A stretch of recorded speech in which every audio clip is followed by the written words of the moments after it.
Ihr seid ja verrückt, sagt der VW-Entwicklungsvorstand Erich Fiala zu seinen Ingenieuren, als die ihm im Sommer 1974 das Konzept eines Sportgolf vorlegen.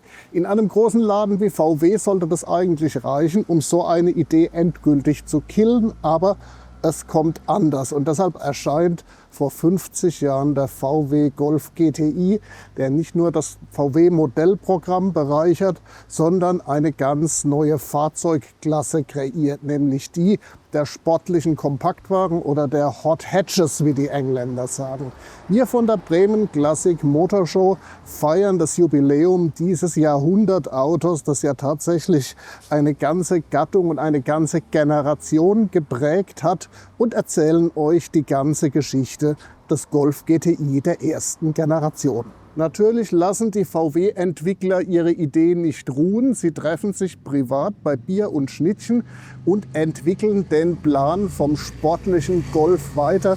Die Idee ist einfach auch zu verlockend. Schon der Normalgolf ist ein agiles Auto, das wie ein Brett liegt, sich neutral durch die Kurven wirft, das einfach Spaß macht beim Fahren. Es bietet sich geradezu an für eine Sportversion. Und die bauen sie dann auch im Versteckten, damals wirklich getarnt als Entwicklungsträger für die Fahrwerksentwicklung. Und dann kommt der Durchbruch mit dem Motor des Audi 80 GTE und mit einer deutlich kultivierteren Abgasanlage als dem Bollerauspuff, den damals der Prototyp trug.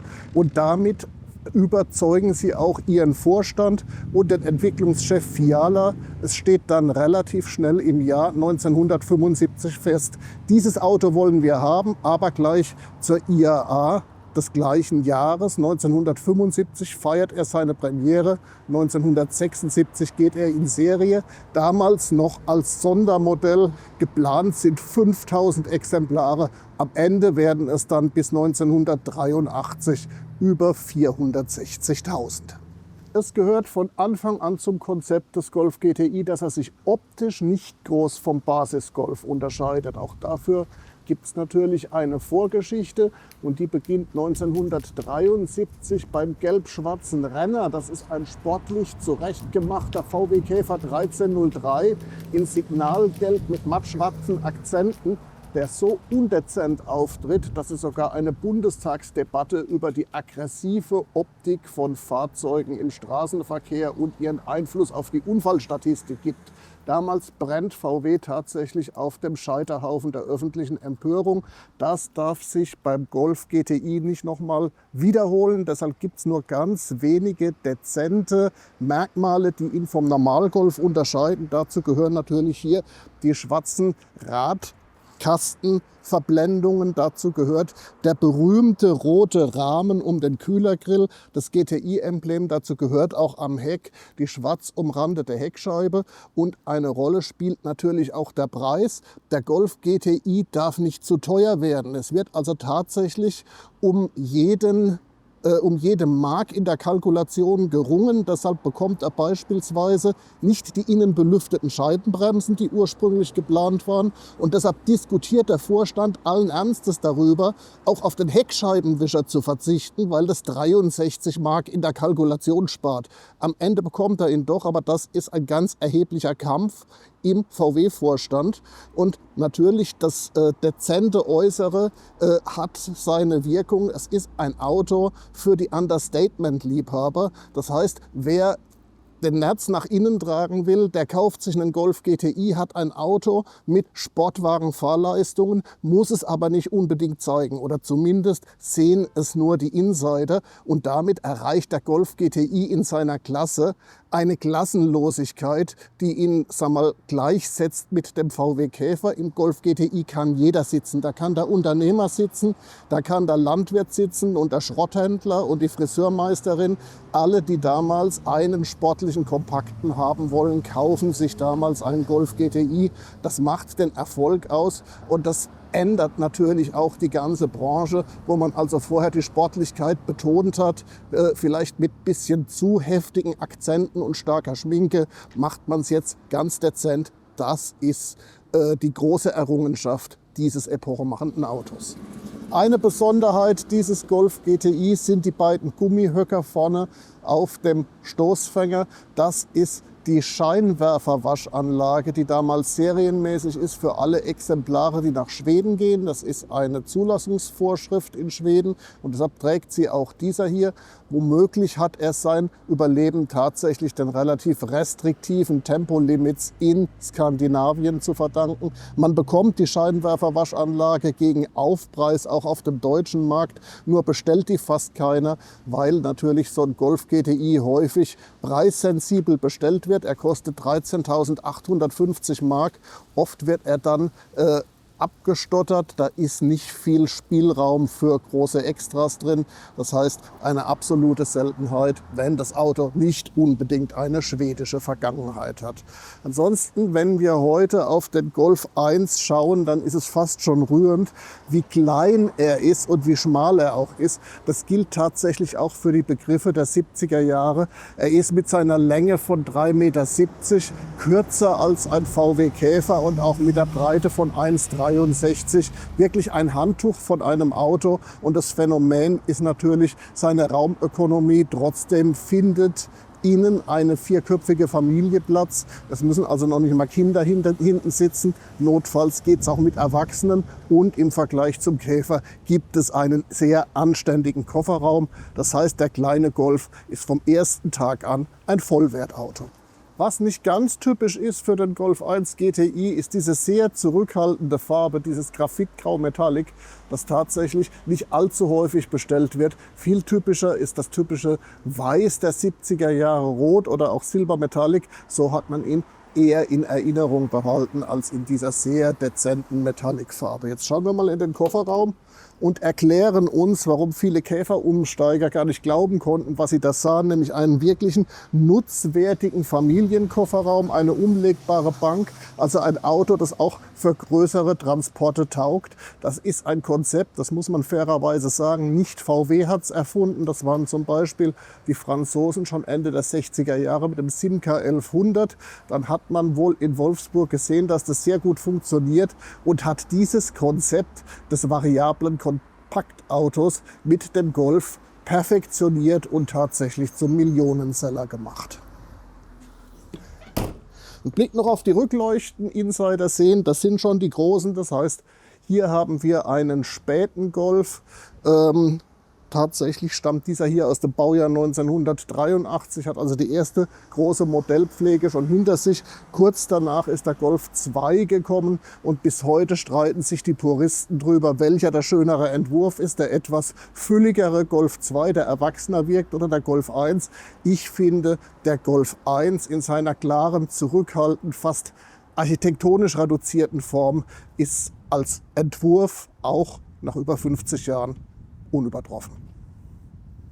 Ja, dann schauen wir uns doch mal an, wie es unter der Motorhaube des Golf 1 GTI aussieht.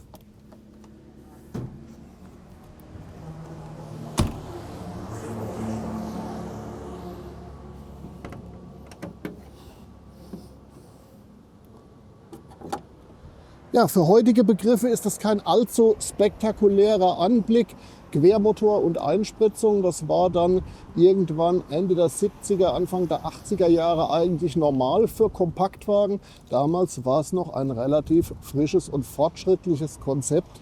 Der erste Golf Sport Prototyp, den damals die Entwickler undercover gebaut haben, der war tatsächlich noch eine 100 PS Version mit Vergaser.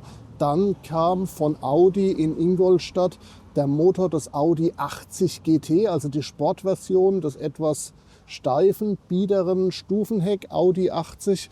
Der war kein ganz großer Erfolg, aber sein Motor passte natürlich perfekt in den Golf GTI rein und hat damit relativ günstig mit einer Lösung aus dem Konzernregal die Sportversion ermöglicht. Was wir heute so ein bisschen beweinen dürfen, ist der Golf GTI, den Prototypen, den es nie gab, weil Wenn man heute so ein bisschen sich im Volkswagen-Archiv durch die Entwicklungsakten, die erhalten sind, durchwühlt, dann trifft man auf Aktennotizen, die einen Golf 1 GTI Turbo betreffen mit 140 PS. Und tatsächlich Volkswagen hatte dieses Modell schon serienfertig ausentwickelt, hat ihn dann aber gecancelt, weil der Vorstand der Meinung war, einen so starken Golf wird man nicht vor Ende der 70er Jahre brauchen.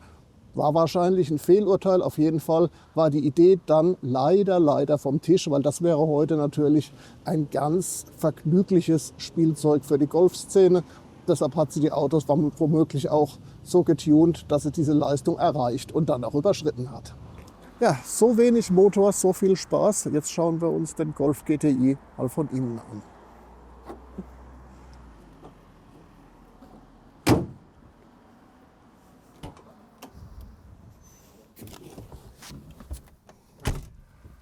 Ja, der Golf 1 ist klein, aber nicht eng. Auch das gehört zu seinen Erfolgsrezepten. Und er wirkt in keiner seiner Versionen billig. Auch das hebt ihn von manchen seiner Wettbewerber ab. Hier haben wir schon die modellgepflegte späte Version, die deutlich versachlicht ist. Er hat also zum Beispiel nicht mehr die Instrumente mit diesen wunderbaren Kunststoffspitzen, die die Golfszene so ein bisschen despektierlich oder auch machohaft Tittentacho nennt. Das streichen wir jetzt im Protokoll. Und es ist auch der späte Golf, der hat schon dieses deutlich sachlichere Vierspeichenlenkrad mit den 4 Hubknöpfen und nicht mehr das ursprüngliche Sportlenkrad, das die Golfliebhaber Spucknapflenkrad nennen. Das ist natürlich auch eine Wortschöpfung aus der Golfszene. In den Original-VW-Protokollen ist die Rede von einem bechernarben Sportlenkrad. Und es wird auch vermerkt, dass es auf keinen Fall teurer sein darf als das Serienlenkrad des ganz normalen Golf LS. Was dieser späte Golf GTI 1 GTI noch gemeinsam hat mit dem Urmodell, ist natürlich der wunderbare Schaltknauf mit dem Golfball. Das war eine Idee von Herbert Schäfer, dem damaligen Volkswagen-Chefdesigner, dem nachgesagt wird, dass er passionierter Golfer war, der einfach nur einen Golfball auf die Schaltstange gesteckt hat. Geniale Idee, alle großen Dinge sind einfach. Was leider, finde ich zumindest, hier der Modellpflege zum Opfer gefallen ist, ist dieser ganz wunderbare Karo-Stoff, den die ersten Modelle Golf GTI getragen haben bei ihrem Debüt 1976. Das war eine Schöpfung der großen VW-Innendesignerin Gunhild Liljeqvist. Das galt damals wahrscheinlich mit der Modellpflege als bisschen antiquiert. Deshalb gab es hier diese Polsterdessins, die so ein bisschen an eine Couchgarnitur aus dem Jahr 1982 erinnern. Auch das natürlich schon ein Stück Zeitgeschichte. Ansonsten, es ist ein seriöses Auto, es ist eine gute Sitzposition, es ist alles gut zu übersehen. Ich sehe die Haube, ich sehe, wenn ich nach hinten schaue, wo das Auto aufhört. Es ist also tatsächlich ein Auto, das sich in allen seinen Details komplett selbst erklärt. Und genauso fühlt es sich auch beim Fahren an, zumindest sind das die Testberichte, erzählen davon aus den 70er Jahren. Wir probieren das jetzt gleich mal selbst aus.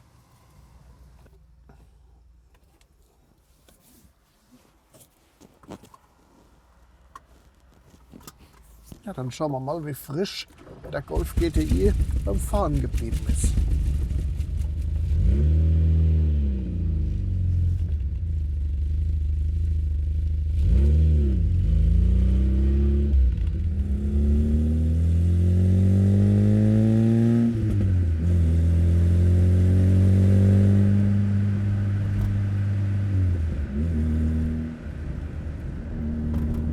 Der Golf GTI erscheint im Jahr 1976, ist er ein unheimlich schnelles Auto mit 110 PS, einem Leergewicht von 870 Kilogramm.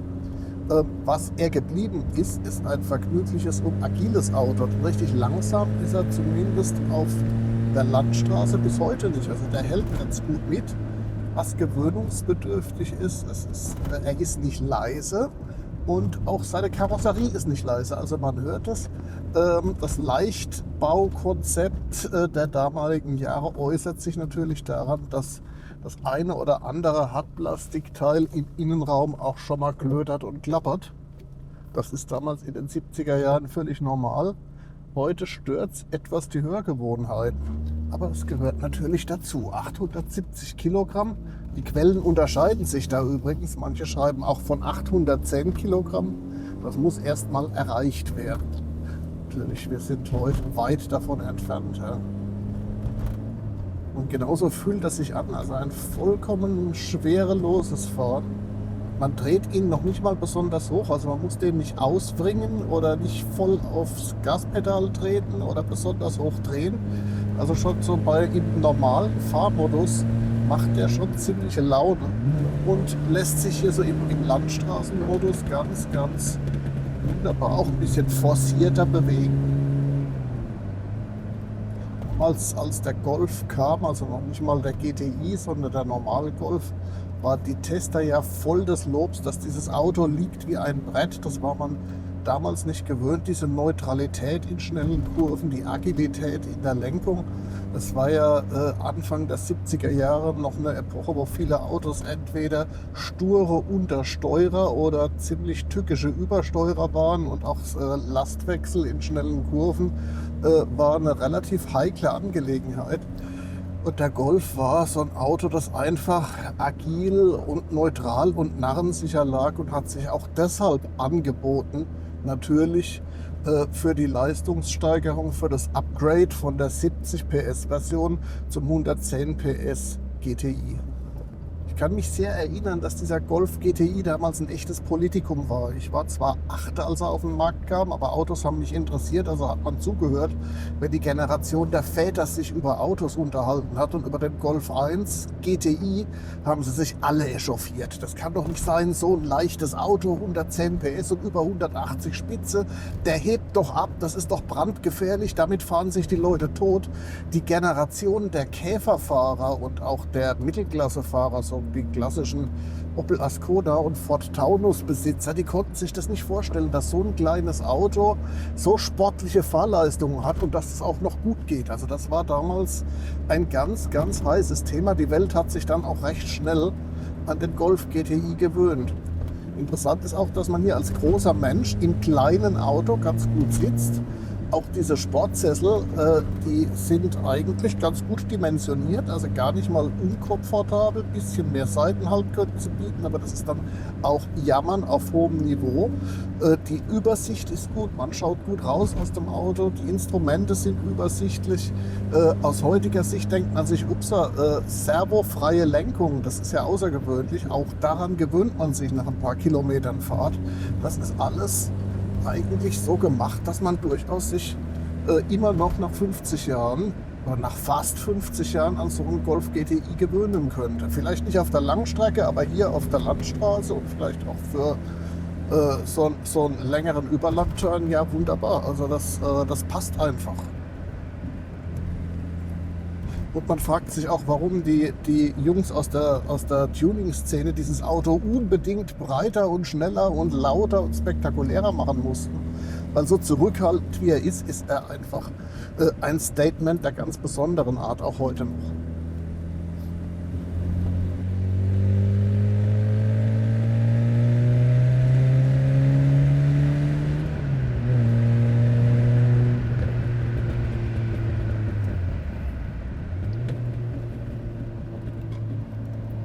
So leicht und so neutral und so willig einlenkend, das ist alles ein ganz großer Spaß. Vielleicht akustisch nicht so ganz, er ist schon verdammt laut. Aber auch daran, glaube ich, könnte man sich wieder gewöhnen. Das ging ja damals auch.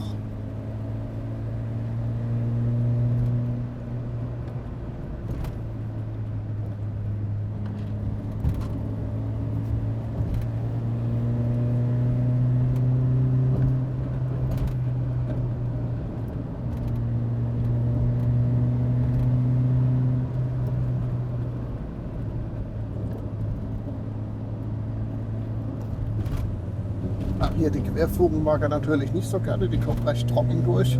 Ansonsten ist der Komfort eigentlich erstaunlich gut.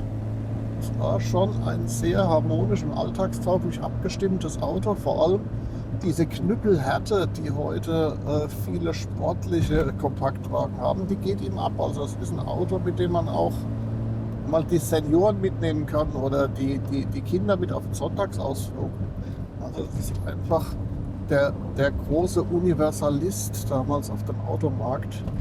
Auch der Golf 1 GTI ist einfach ein Auto, das immer geht und zu jedem Anlass und überall hinpasst. Das ist noch heute faszinierend. Es ist so ein bisschen schade, dass uns diese klassenlose Art von Auto heute fehlt. Ja, der Golf hat ja sehr an Bedeutung verloren. Also nicht mehr das Auto, das überall steht und das jeder fährt. Da fehlt uns ein bisschen was, glaube ich. Das ist diese Art von Fahrfreude und Unmittelbarkeit, die wir in den großen, schweren und hohen SUV zunehmend verloren haben. Ja, man kann das beweinen und besonders dann, wenn man mal so einen Sonntagnachmittag mit einem Auto verbringt, dessen Konstruktion jetzt 50 Jahre alt ist.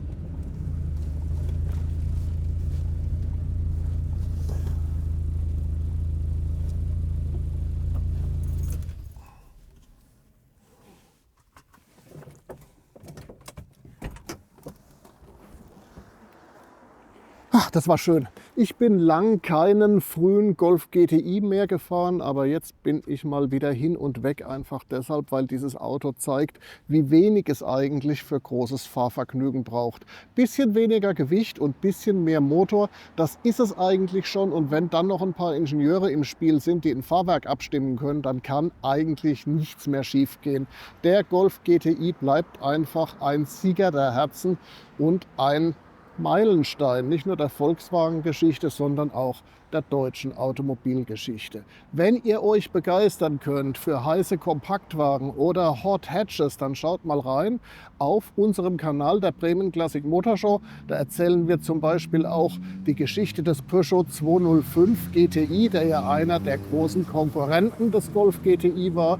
Und wir haben die Story eines ganz besonderen Golf 2 GTI mit Erstzulassung in der DDR, was ja tatsächlich einzigartig ist. Ansonsten feiern wir den Geburtstag dieses Meilensteins auf der Bremen Classic Motor Show vom 30. Januar bis zum 1. Februar. Schaut rein, es gibt viel zu sehen, wie immer. Und bis bald.